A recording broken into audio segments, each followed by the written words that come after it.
Hello, Fish and Game Farm. Oh, yes, Mr. Turner. No, I'm sorry he's not here at the moment. Well, could I take a message? Yes, this is Mrs. Tate speaking. I'm sorry, I've got no comment. I'm sorry, no. No, goodbye. Was that who I think it was? Yeah, Houghton Courier. Joe, how much damage can they really do with this story? Difficult to say. I mean, no one's doing anything wrong. Legally, anyway. Yeah, but the way the papers play on these stories sometimes. Yeah, I know. Just being associated with ponies going for meat can put a lot of people off the good name of Tate. What's wrong? Houghton Courier just phoned again. Oh, and what did they want this time? To talk to you. And then she tried to get me to make a comment. You didn't. Of course not. Persistent, aren't they? Well, from their point of view, Frank, they've probably got a very good story. Give all their bobble hat readers a chance to write in and say how awful it is that people eat horse meat. Stop this evil trade. I think there's a bit more to it than that, Frank. I mean, some people feel very strongly about sending ponies to slaughter. I mean, that's why I bought ours in the first place, to save them from the abattoir. It certainly complicated things for us, love. I don't understand people's attitudes. I mean, it's not as if ponies are an endangered species. No. But if people think there's something wrong, they have a right to say so. Yeah, well, I better get back to work. See you, Kim. Frank.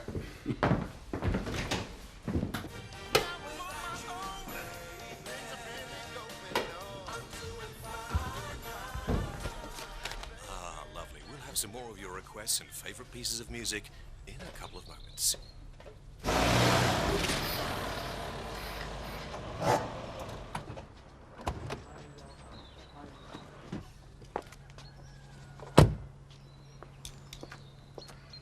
That's it.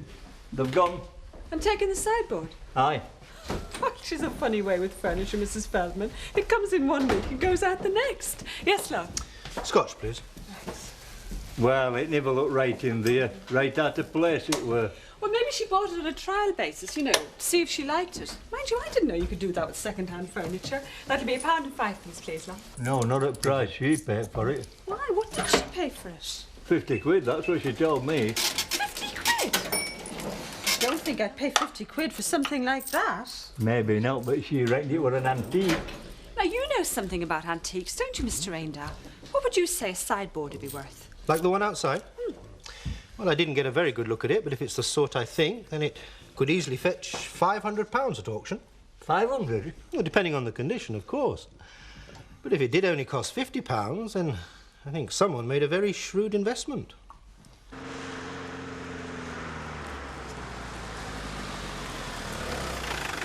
Hi, Joe. Hi, sunshine. Did you lift anywhere? No, it's all right, thanks. We're just out for a bit of shopping. Well, you need to bother soon, will you? What do you mean? Well, if you get your own shop at the holiday park, you're silly to go elsewhere, won't it? Do you know, I hadn't thought of it like that before. You aren't going ahead with it, then?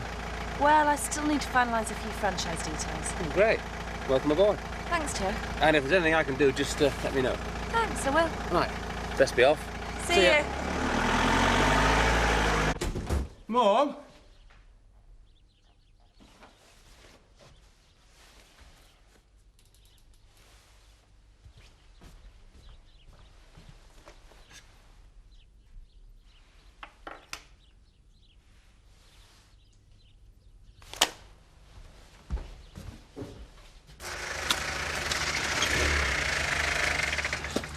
Right, I called at the house and Kim said you were here. So things so slack you've got time to come out here for a joyride? No, they're pretty good. But something happened that I think you should know about. That sounds ominous. Well, I was talking to a couple of the drivers this morning, and apparently someone's been asking questions around the yard. A reporter? Sounds like it. A woman. The Houghton Courier also called me again this morning, probing me about the contract to transport ponies. I hope you told them what they can do. No, I was very polite, and said I'm sure they'd understand that it wouldn't be good business practice to give out that kind of information. They're really going for us, aren't they? But there's some good news. Really? Eric Pollard told me that a certain person had been asking questions about the pony contract. A certain person who also happens to be chairman of the planning committee. Angel? Right. Have fun, Dad. Oh, hi. Yeah. home soon. Is your mum all right? She wasn't there. Don't I get one? What? Cup of tea. Oh, yeah, sorry, I wasn't thinking. Yeah, of course I'll make you one. I was only joking. I'll get it. You all right? Yeah, why? I don't know. You just seem a bit odd. No, I'm all right. I'm just a bit tired, that's all. Phone bill arrived this morning. All right. Where is it? It's on there. Now I can see how many girlfriends Mark's been ringing. Oh, come on, Michael. Something's wrong. I can tell. You can tell me. No, it's nothing. Well, it's just... What? Well, when I went to see my mum, I found a letter addressed to Eric Pollard. What, one that she'd written to him? No, it was an envelope unopened. So? No, look, you don't understand. It was addressed to him at the cottage. He's moved in there. Oh, I see. Well, your son negotiated the contract for the transport of the ponies, is that correct? Yes. Right. I think that's all I need to know. I obviously had to make sure that Miss Davies had got all the facts for the story. You haven't quite got all of them. Huh? I know who started this whole story off in the first place. A man called Emmerdale. Charlie Emmerdale. I'm afraid I can't reveal our sources. No, of course not. But I think if you did a bit of research, you'll find that Charlie Emmerdale isn't as honest as he'd like to make out. In fact, he and I have had a couple of run-ins before. What kind of run-ins? Well, a good example is the way he tried to stop my plans for the holiday village when I refused to pay him a bribe. That's a serious allegation, Mr. Tate.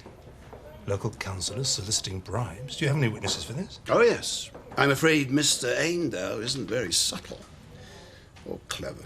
Well, why didn't you follow it up? Lodge a formal complaint or expose him? I prefer to deal with people like Emmerdale in my own way and in my own time.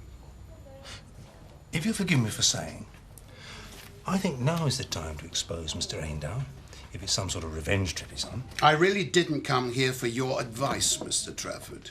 Well, just as a matter of interest, why did you come? I didn't want to see the Houghton courier being used by Charlie Emmerdale as a pawn. You insult my integrity if you think you could do that. Let me be blunt, Mr. Tate. Charlie Emmerdale aside, the basic facts of the story are correct. While you're transporting ponies to the slaughter, your wife is breeding horses. I don't intend to drop the story. But there's nothing to tell. I don't transport my wife's horses to the abattoir. There is no story. Maybe not. But corrupt councillors feuding with a local businessman, that's front page news, isn't it?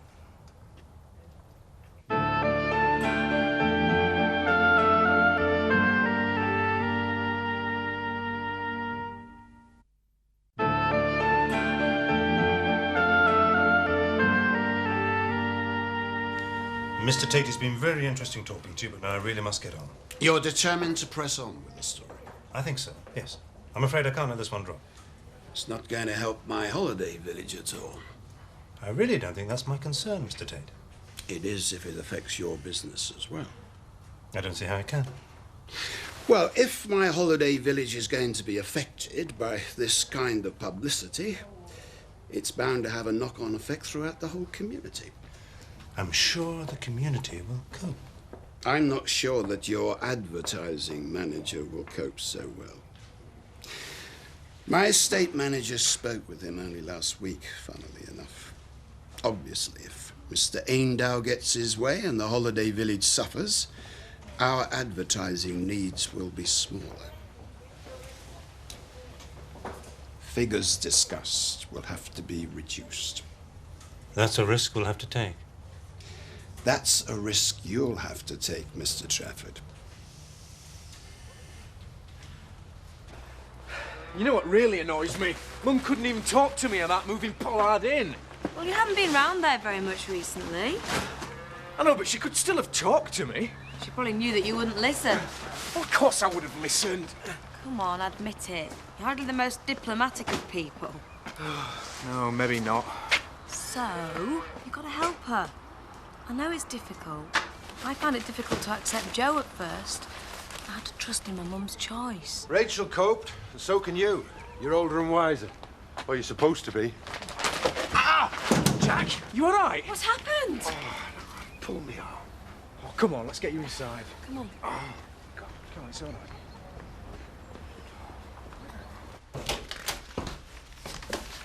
Afternoon, Eric. Things going well, are they? Reasonably, yes. Good, good. I just thought I'd let you know that the information you got from me was very useful. Was it? Yeah. In fact, it was so interesting that it might well get a wider circulation. Unattributed, of course. Well, I won't keep you. Oh, by the way, have you ever heard of Victor Removals? Yes. Why? Oh, a friend of mine has hired them to move house. Are they any good? Ever had any problems with them? No. Always done a good job. Good. I'll tell my friends that they'll be in safe hands then.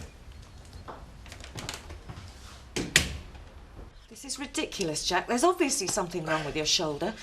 Let me take you to the hospital. I don't need to go to the hospital. I'm all right now. All I need is a couple of aspirin. You're scared. That's why you won't go to the hospital. It's ridiculous. If we go to the hospital, it'll take hours, and we're supposed to be going out to dinner at Kathy's tonight. Well, you're more important than a dinner party. If Annie was back, you'd go. She'd make you. Yeah, well, Ma's not here till next week. I'm all right now, anyway. Oh, I don't know, Jack. It might not be broken, but there could be other damage. They should all stop ganging up on me. If I go to the hospital, all they'll do is tell me to rest it and take a couple of aspirin, so that's what I'll do, OK? What about the milk in? Oh, I'll do it with Michael. All right. As long as you promise me you'll rest. I promise. I won't budge from here. Rachel can stay and make sure I don't. And go and see the doctor in the morning? Jack? OK, and go and see the doctor. The trouble is, on paper, the facts are correct. We do transport ponies for horse meat, and Kim does breed horses. I don't suppose there's much we can say about that. Look, Dad, wouldn't it be a hell of a lot easier if I just dropped the contract? If we drop the contract, it means we're giving in to Emmerdale. We sit tight. Hello, Joe Sugden. Is Frank Tate there, please? Yes, who's calling, please? Tony Trafford, Hot and Courier. Hang on a second. Tony Trafford, Hot and Courier. Yes, Mr. Trafford, what can I do for you? I've been making a few inquiries. I see. It does seem that some of the facts we've been told by other people were, shall we say, exaggerated. I see. And how does that affect your story? Well, the Courier wouldn't run a story that was inaccurate or biased. Yes, I quite understand. And I'll make sure our advertising department is fully aware of your developments at the holiday park. I look forward to doing business with them. Thanks for calling, Mr. Trafford. It was much appreciated. Bye. Well? It turns out their sources weren't as reliable as they thought. The story's off. Are we still going to do business with them? With the advertising? Oh, I don't think we need bother with that. After all, I never made any promises.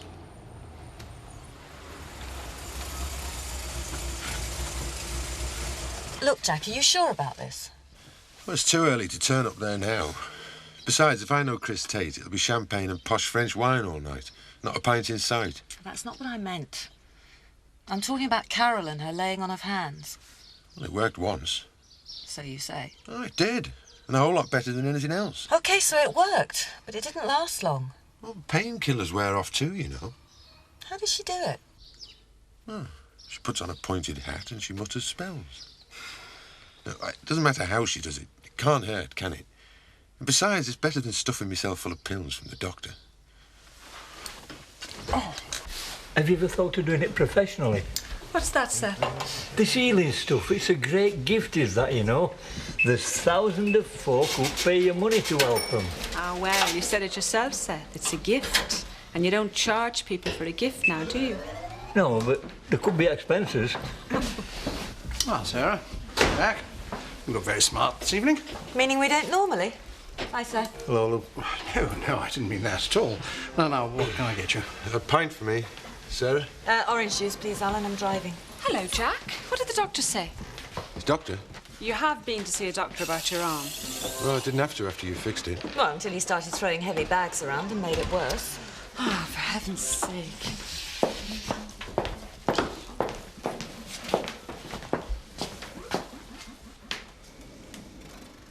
You still ought to see a doctor, you know. There now. Does that feel better? Yeah. Yeah, much. Now, that really is amazing. But why did it wear off before? Well, what do you expect? right if you don't do the sensible thing and rest it. I don't know what you think I am, a miracle worker.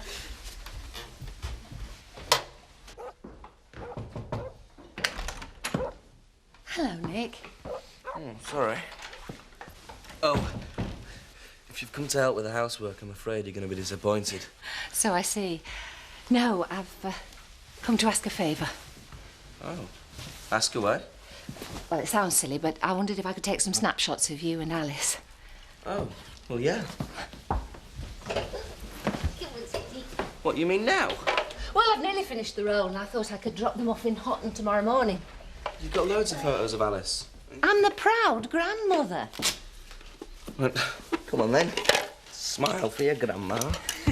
Oh, do you want me to change her first? No, as she is fine. You don't want that in, do you? Go on. Put her down. Let's have a big smile. Alice. Come on. That's lovely. Just one more. Smile. She's changing every day, isn't she? You don't realise when you see them all the time. They're, not for you, are they? What? The photos. No, they're for Elsa. She rang me tonight. She wants a recent photograph. I think she's feeling a bit down at the moment. Happens to us all. These photographs aren't going to make her feel any better. Her own daughter's going to look like a stranger soon. Cheers. What do you think of their new fire? It's very nice. Is that what you're supposed to say about new fires? Well, it'll look better once the decoration's done. But the plaster has gone down with a terrible dose of excuses. Is this your workmanship? No, it's not. Of course it's not. The wall's still standing. Jack, you all right? How's the arm? Oh, it's fine.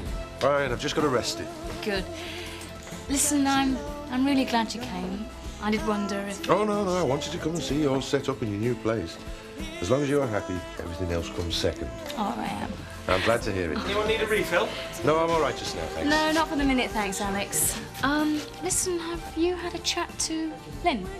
No, I think she's hiding from me. Oh, she's probably shy. Are we talking about Lynn Whiteley? Wouldn't call her shy. Shy, no. Evasive, yes. But that's the challenge. I'm sorry, Kim. I know he's a friend of Christopher's, but he keeps following me around. I can't stand him. Come on, Lynn, don't beat about the bush. Look, he means well. And he's got a nice smile. If that's the best thing you can find in his favour, I'm definitely not interested. Lynn! Where have you been? In the cupboard, hiding. That's pretty antisocial. I'm not antisocial. You are with me. Well, that's different. Why? Because I don't like you. Well, don't worry, you will. Some people just can't take a hint. I hated her at first, when she left. But not anymore. I hated Elsa as well. Terrible thing to say about your own flesh and blood. Come here. What do you think now? Same as you. I feel sorry for her. She's missing out on such a lot. She wants her own daughter grow up. Still, she knows that. Lives with that fact every day. Elsa could have asked me to take the photos. You know what she's like. Do I? Don't think I ever knew what she was really like. Hey, you. It's way past your bedtime, isn't it? Come on. You're a good father. I didn't make life easy for you in the beginning, did I, Nick? I was so wrong about you. I don't think I can ever forgive myself for that.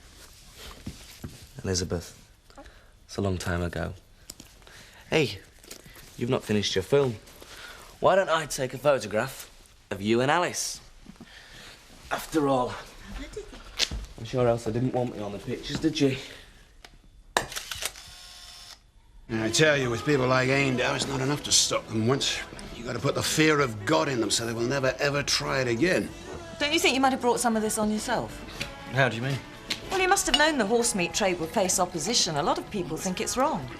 Frank thinks they're all being over-sentimental. Well, I don't think anyone would describe me as being over-sentimental, but I'm not convinced you ought to eat horse meat.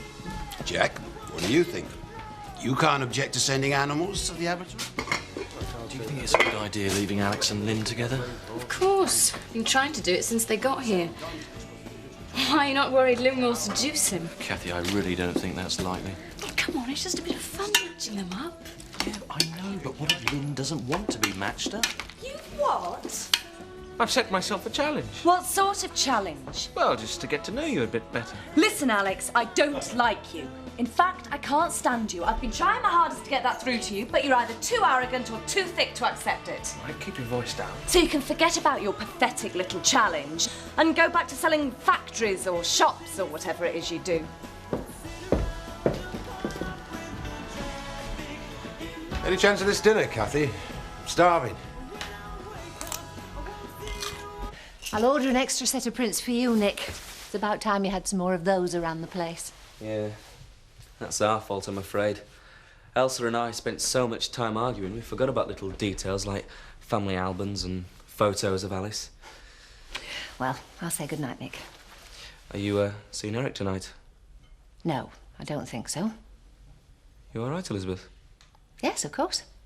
Are you sure? Well, no. To be perfectly honest, I'm not. Oh, but don't worry. I'll get over it. Oh, now, come on. You've put up with my problems often enough. Well, you know you said earlier that you didn't feel you really knew Elsa. Well, that's how I feel about Eric. He keeps too many secrets. Why? Why does anyone keep a secret? Because they've got something to hide. Oh, I know. People have warned me about Eric often enough. No, I wasn't going to say that. I was going to say you should talk to him. I have. I think perhaps I asked one too many questions the other night. He walked out on me. Oh? Well, maybe I deserved it. Well, I wasn't very subtle. But he makes me so angry. I don't want him to hide things from me. Oh, look, I'm sorry. You've got enough on your plate without having to listen to my problems. That's okay. So what are you going to do now? I think I'll leave him to stew in his own juice. No, I don't mean that. I mean, what are you going to do tonight? Have you eaten? Oh, I see. No, not yet. Oh, it's just that I've got a couple of potatoes and some baked beans. Do you fancy some supper? I've got an even better idea. I've got a couple of steaks at home. Well, one of them is meant to be for Eric. But why don't I bring them back here? Oh, me? Eat Eric Pollard's steak? Elizabeth, I couldn't do that. Is it a sirloin or rump? Sirloin. Right, well, I'll go put those spuds on there. Hiya. Hello. What's that? Homework? You could say. I'll be glad when there's no more homework. Mark, have you got any money? What, on me? Got about £3, I think. Do you want to borrow some? Savings. Savings? In the bank.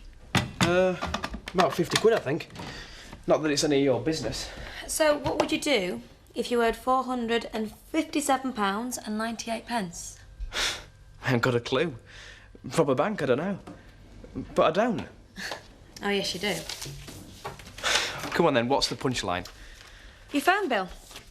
£457.98.